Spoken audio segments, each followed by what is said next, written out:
I was 23 years old when I realized my family didn't love me. They loved what I could do for them. There was a difference. I had been working since I was 17. While my friends were going to parties, going on vacations, and figuring out what they wanted to do with their lives, I was working 2 jobs. During the day, I worked at a medical office. At night, I waited tables at a restaurant. I didn't mind. At least, that's what I told myself. My mom was sick. My little brother, Tyler, was still in high school, and my dad had been out of work for almost a year, so I became the person everyone depended on. I paid the electricity, I paid the rent, I bought groceries. I paid Tyler's school expenses. Whenever my parents needed something, they called me. Can you help us this month? Can you cover this bill? Can you send us a little money? And I always did, every single time. Sometimes I would look at my bank account and realize I had barely enough money left for myself. But if I complained, my mom would say, "You're the strongest one in this family." I used to think that was a compliment. Eventually, I realized it was just another way of saying, "You'll handle it." One day, I came home from work completely exhausted. I had worked 11 hours. When I opened the front door, I heard my family laughing in the living room. I smiled. It was actually nice hearing everyone happy. Then I heard my dad say, "She'll pay for it." I stopped. My mom laughed. "Of course she will." Tyler said, "She always does." I stood in the hallway. They hadn't noticed me. I walked into the room. "What am I paying for?" The room went silent. My dad looked at me, then my mom smiled. "Nothing, honey." I knew she was lying. I sat down. My dad finally explained. They wanted to buy a new house, not rent one, buy one. A beautiful house about 30 minutes outside the city. They had already found it.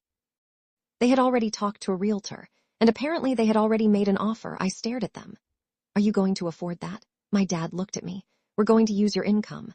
I laughed because I thought he was joking. He wasn't. My mom explained that because I had good credit and a steady job, I could co-sign the mortgage. "You won't even have to pay much," she said. I stared at her. "Mom, I already pay most of the bills." She frowned. "We're family." That sentence became my breaking point.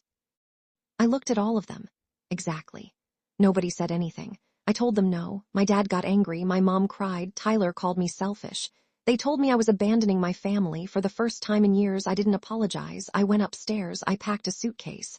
And I left. I rented a tiny apartment across town. It wasn't fancy. The kitchen was barely big enough for one person. But when I got paid, the money stayed in my bank account. For the first time in my life, I bought things because I wanted them. I bought a couch, I bought a television, I even bought a stupid little coffee machine that I didn't need. I loved that coffee machine.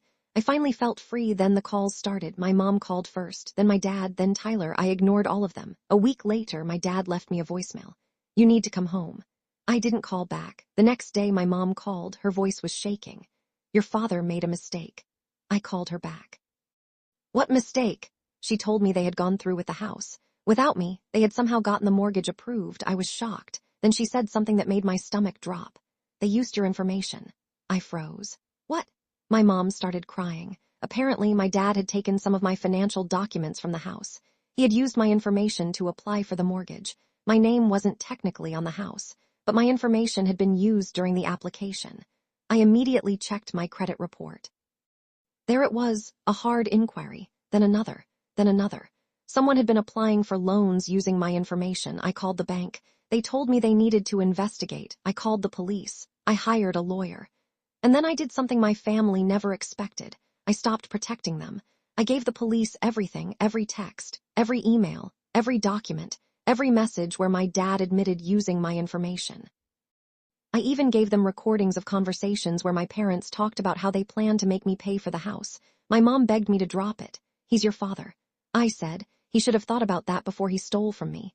Then Tyler called. He was furious. "You ruined our lives." I couldn't believe what I was hearing. "I ruined your lives? You could have just helped us." "I did." I started crying. "I helped you for 6 years." Silence. Then I said something I'd never said before. "You didn't lose a daughter. You lost your bank account." He hung up. A few weeks later, the investigation was completed. My identity had been used without my permission. The mortgage company removed the fraudulent information from my credit. My parents were forced to sell the house. But that wasn't the end. Because while going through their financial records, investigators discovered something else. My dad had been hiding money for years. Money from an old business. Money he had told everyone he didn't have. There were accounts I knew nothing about. Savings, investments, even a second car. He hadn't been unemployed. He had been pretending all those years I had been working 2 jobs because I thought my family needed me. They didn't. My dad simply wanted me to believe they did. The worst part, my mom knew, she had known for years. That hurt more than anything. I stopped talking to both of them. Tyler eventually apologized, but I didn't immediately forgive him. I told him, you can apologize when you're ready to understand what you actually did. Months passed. I started doing better financially. I quit my second job. I went back to school. I started saving money. And eventually I bought my own house. It wasn't huge. It wasn't fancy, but it was mine. One evening I was sitting on my porch drinking coffee when I got a text from my mom. It said, "We miss you." I stared at the message for a long time. Then another message came through. "We're proud of you." Almost laughed, proud of me. Where was that pride when I was working until midnight? Where was it when I was paying their bills? Where was it when they stole my identity? I typed a response, then deleted it, typed another, deleted that too. Finally, I sent one sentence. "I'm proud of myself too." Then I blocked her number. I thought that would be the end. But about a year later, I got a letter in the mail. It was from my dad. He apologized for everything. He admitted he had taken me for granted. He said he thought I would always be there. He said he finally understood that I wasn't responsible for saving everyone. I read the letter twice. Then I put it in a drawer.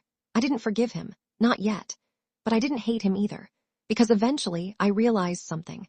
My revenge wasn't watching my family lose their house. It wasn't seeing my dad face consequences. It wasn't cutting them off. My revenge was becoming the person they told me I could never become without them. I became financially independent. I built my own career. I traveled. I bought my own house, and most importantly, I stopped feeling guilty for saying no. Years later, I ran into Tyler at a grocery store. He was older, so as we talked for almost an hour. He told me my parents were doing okay. He told me my dad had finally gotten a job. He told me my mom still talked about me. Then he looked at me and said, "You really don't need us anymore, do you?" I smiled. No. He looked down. Then he said, "I guess that's what you wanted." I shook my head. No. What did you want? I thought about it. I wanted my family to love me even when I couldn't give them anything. He didn't know what to say, neither did I. So we said goodbye. I walked to my car. I sat behind the wheel. And for the first time, I didn't feel angry. I just felt free. Because my family spent years teaching me that my value came from what I could provide, they were wrong. My value was never in the money I gave them. It was in who I was. And the day I finally realized that was the day they lost the one thing they had always depended on, me.